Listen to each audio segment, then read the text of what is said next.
Hello, here are the market headlines you need to know today.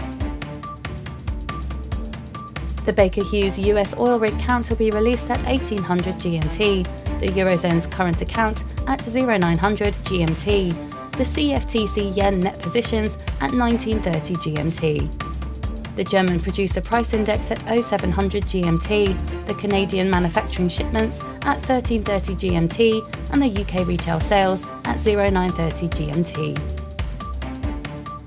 The euro has posted losses in the Wednesday session as Eurozone final CPI ticked lower to 1.4%, matching expectations. Volkswagen reported a 4.3% rise in 2017, sales to 10.7 million vehicles, staying ahead of Toyota in the race to keep the title of world's biggest car maker.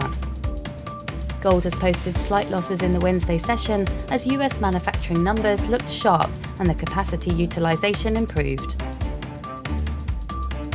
The dollar-yen pair is looking quite weak at the moment. The Williams oscillator is now signalling bullish after recently dwelling in the oversold area. Bitcoin is looking very weak at the moment.